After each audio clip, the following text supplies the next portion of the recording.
જય માતાજી મિત્રો, જય મેલડીમાં।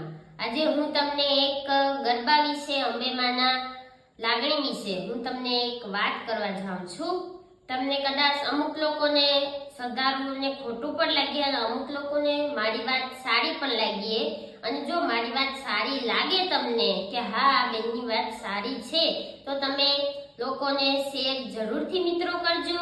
હું વાત કરવા જઈ રહી છું માતાજીમાંના ગરબા વિશે એ વાત કરવા જવાની છે કે લોકો ગરબામાં પ્રેમના અને રંગલીલાના ગીતો વગાડતા હોય છે। તો તમે આખું વર્ષ તો માતાજીમાંના નોરતા તો નથી આવતા, વર્ષમાં એકવાર આવે છે, તો તમે માતાજીમાને 9 દિવસ માતાજીમાંના ગીત વગાડો, જેથી કરીને માતાજીમાંની આસ્થા અને લાગણીને ઠેસ ન પહોંચે મિત્રો।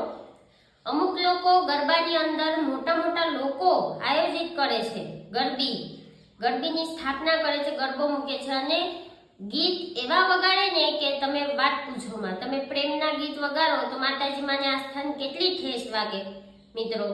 તો હું મારા વાલા મિત્રોને અને અલગ ગરબીના લોકોને હાથ જોડીને વિનંતી કરું છું, 9 દિવસ તમે માતાજીમાંના પાડો અને માતાજીમાને તમે ખુશ રાખો ને 9 દિવસ તમે એવા ગીતો છે તમે તાલ ઢોલના તાલ ડાકલાના તાલે તમે વગાડી અને માતાજીમાને રાજી કરો।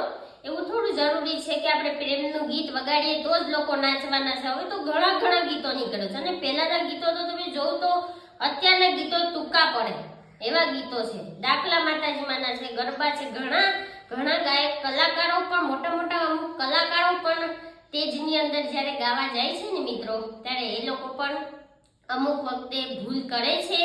આપણે કંઈ નહીં, આપણે કોઈનો વિરોધ નથી કરવો, પણ માતાજીમાંને ઠેસ પહોંચે નહીં।